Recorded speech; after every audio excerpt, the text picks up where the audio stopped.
Hey, it's Beth here. Okay, so this is happening. It's episode 532. It's springtime. Girls are getting married again. The problem is, we're all George Clooney's mother. She's 85 years old. She was 75 when they got married. She was 23 when she had him. This is not fair. And this isn't the only one. Everybody thinks they're marrying George Clooney. Everyone is having these pictures taken. All these girls have 10 to 12 bridesmaids, bridegrooms. All the pictures are all these people who are, okay, they're 40 or 35. They look 25, fabulous in their clothes. And then you're in the picture looking like a grandmother. Because your son got married in his 40s. Not your fault. By the time this guy has children, you're going to be dead. Pretty sure this is the last generation of grandmothers. Because if people get married at 42, and their child gets married at 42, you're going to start off the wonder years at 84. Disney World isn't going to accommodate you. You're not going to be able to get on all the rides with the kids like you wanted. Christmas, you're going to be sitting in a chair. It's like you're the great-grandmother, if anything at all. The worst thing is the pictures. So I have two friends who have been summoned back to redo the wedding pictures. 8 months later. The girls aren't satisfied. It's not good enough. And let me tell you what, it's your fault. You're not blending. 30 years ago, I went to go see Jose Ibert at Saks Fifth Avenue. I had a little tiny gray streak in the front of my hair. I couldn't get it to go away. I thought I'd go to him and he'd figure it out. He didn't. He told me the hair was filled with air. It was a hair shaft filled with air, and he couldn't fix it. But he spent 8 hours trying, rubbing my hair, putting things in it, cursing in Spanish. But I got to know him. This woman comes in about 11:30, right? We're all there.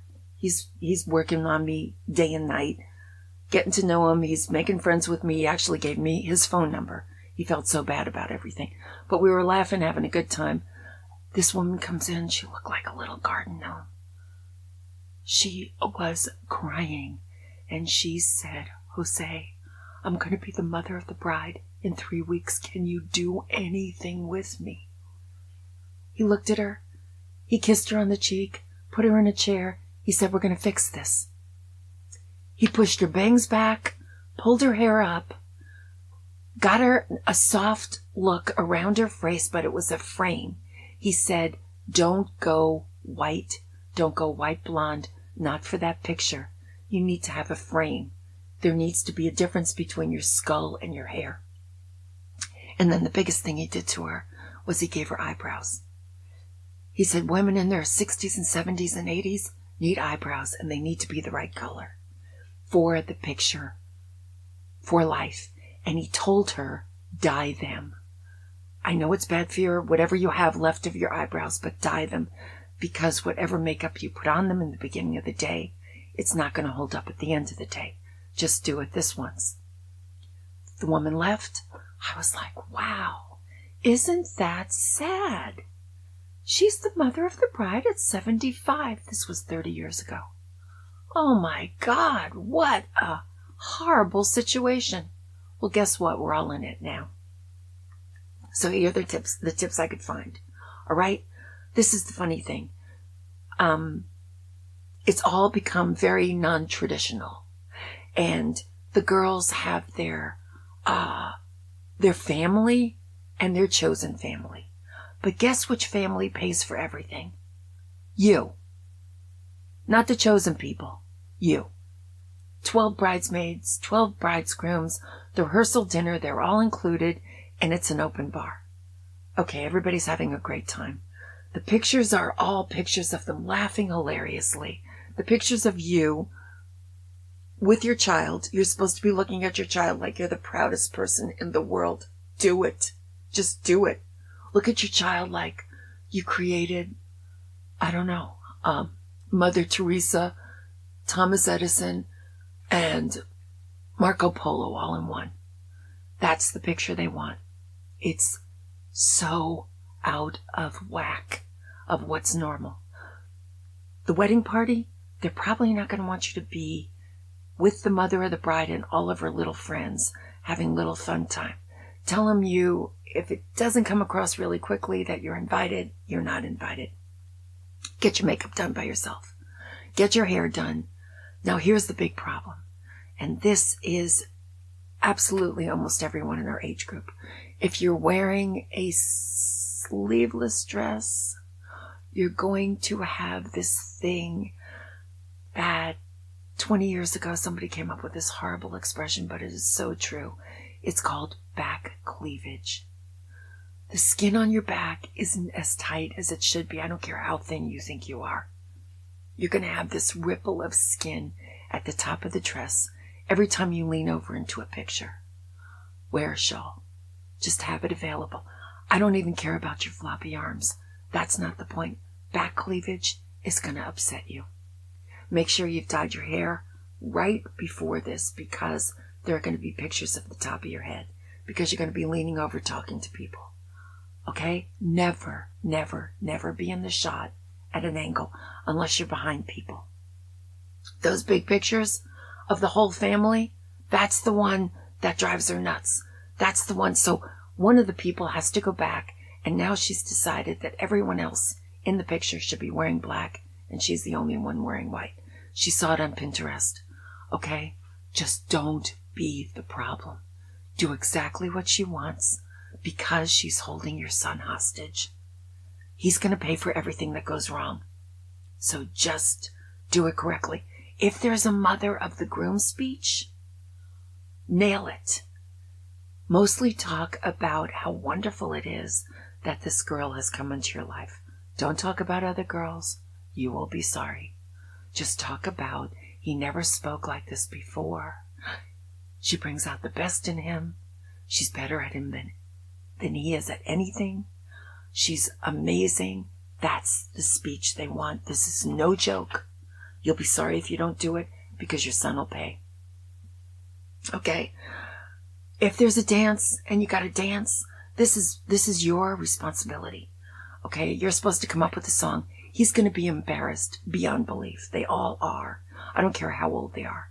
They could be 45. It's still weird dancing with your mother. I went to one wedding that was great. The mother of the groom picked Landslide. This song that is so beautiful. You know, I'm getting older too. You've heard it. You know it. What was amazing about this wedding was that all the groomsmen sang along with the lyrics while they were dancing. And it was very touching. And the son was comfortable because his friends were circling him, singing the song with him. And it was lovely. Other than that, I've never seen it be anything but awkward. And don't get into that thing where you're going to do hip-hop moves, because you're not going to make it. Don't even try. Just do a nice, slow Landslide. Listen to the lyrics. You will love it. Stevie Nicks, you will love it. Okay, so what else is going on? All right. Just do everything she wants. Okay, so here's the thing. The mother of the groom, this has been what it has been for 100 years. Shut up, show up, and wear beige. Just do it. Just do it for your son. Just do it. I mean, George Clooney's mother did it. Okay? She doesn't see her kids ever. They're living on Lake Como, speaking Italian. She met him on a Zoom call. She doesn't cause any commotion. This woman used to be a beauty queen. She wore exactly what Amal wanted her to wear in the pictures. She's doing everything she's told. She's 85 now. Zoom calls are practically all she can do. And she's learning Italian. She's doing everything she wants because her son was crazy till he met Amal. He was famous for being a prankster. Pranked everybody. His biggest prank, he was couch surfing for 20 years. She knows. She knows how lucky she is. She doesn't care if he was a movie star. He was insane. One of his pranks was he was living on the couch of one of his friends, Richard Fine, whatever, a comedian, crazy little guy. He's on the couch. This guy gets himself a little kitten, right? Brings it home. What George is doing is watching Jeopardy, okay, every day. Kitten comes home. Richard Fine, whatever his name is. You've seen him. He's a crazy comedian. Gets everything at the store for this kitten. The kitten is like 6 inches long. Tail dead. Just so delicate. Richard's so scared that he's going to kill it. Goes and spends thousands of dollars on kitten things. Everything's great. He's got like the super incredible kitty litter. The cat's doing great. But he can't talk about anything else. George is tired of talking about this kitten. So what happens is, every day Richard goes to his job on a TV show, and George and the kitty cat are home alone. He takes out the little kitty turd from the kitty litter every day. Richard comes home and he's like, oh my God, what's going on with my kitten? This isn't normal. Calls the vet. The vet says, don't panic, don't panic, don't panic. 5 days go by. He's panicking. Vet says, don't worry. The kitten's going to be okay. Just give the kitten a little chance to adjust. Everything will be fine. The next day, George puts one of his own turds in the kitty litter. Huge. Richard goes insane. Tells everyone he knows about this. Goes on television talking about his kitten and what his kitten did. But his kitten's fine and everything went back to normal. 3 years later, George Clooney is on Letterman. He's finally made it. And he tells the joke. And that's how this guy found out about it. He told his mother. And he's laughing and he's telling his mother what he's doing, couch surfing with this kitten, watching Jeopardy. This woman, I get it. She's got a 45-year-old baby. She's happy. They're married. She'll do anything Amal wants. That's how you feel. If your son's getting married in his 40s for the first time, just do everything. If George Clooney's mother was nervous and did everything Amal wants, so will you. Just do it. Keep your mouth shut. What is it? Shut up, show up, and wear beige. That's all there is to it, and forget bows. These mothers are wearing these huge bows with pictures of their daughters. The bows are dated. It's not going to work. Forget it. Blend the colors. If all the girls are wearing pink, find a dress with a little pink. Don't stand out. Your husband will be fine because he's wearing a suit like all the other guys. It's you. And the mother of the bride and the bride, they're talking every day. They're in coats. They're wearing the same colors. No one's talking to you.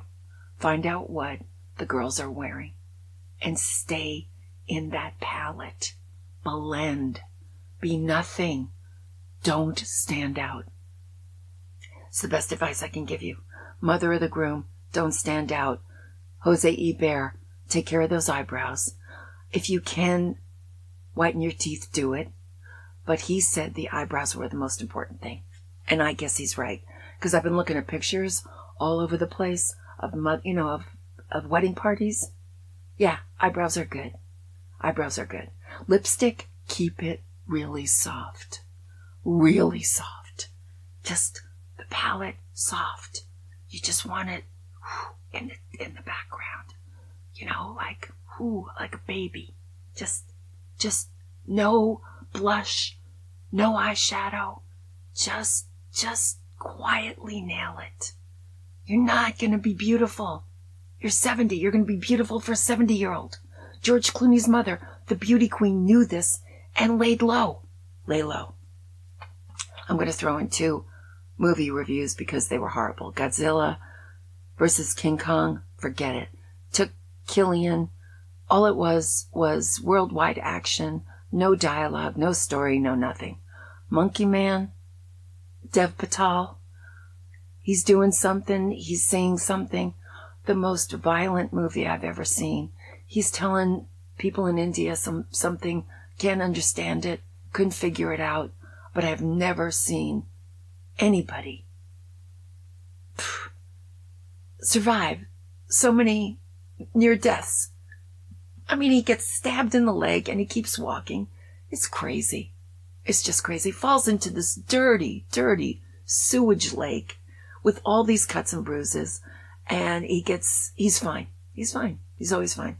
He's like Jackie Chan. All the moves, okay? And Rambo wrapped up into one. If that's what you want, see it. Okay, here. I've got something that is so big. So big. Hedy Lamarr, the Hedy Lamarr, who was a gorgeous actress. My father was madly in love with her, but also invented the internet, also escaped Nazi Germany dressing like her housekeeper. The woman's amazing, but this is the poem she read to her children every night. It's called The Paradoxical Commandments. Okay, so it goes like this. People are illogical, unreasonable, and self-centered. Love them anyway. If you do good, people will accuse you of selfish, ulterior motives. Do good anyway. If you are successful, you will win false friends and true enemies. Succeed anyway. The good you do today will be forgotten tomorrow. Do good anyway. Honesty and frankness make you vulnerable. Be honest and frank anyway. The biggest man and woman with the biggest ideas can be shot down by the smallest men and the smallest women and the smallest minds. Think big anyway. People favor underdogs, but follow only top dogs. Fight for the few underdogs anyway. Yes. What you spend years building may be destroyed overnight. Build anyway. People really need help, but may attack you if you do help them. Help people anyway. Give the world the best you have, and you'll get kicked in the teeth. Give the world the best you have anyway. What a beautiful poem. It's called The Paradoxical Commandments. Thank you, Hedy Lamarr. I'm going to read that every day. I'm going to keep it in my pocketbook. I'm going to have it with me at all times. I'm hoping if I read it 5,000 times, I might memorize it. What a wonderful toast it would be. What a wonderful thing to tell your grandchildren. It's beautiful. Makes me sing. Anyway, that's all I've got. If you're the mother or the groom, just do everything everybody wants. You know, show up, shut up, and wear beige. I love it. And I will be back. Stay sane. They fly so high, never you reach the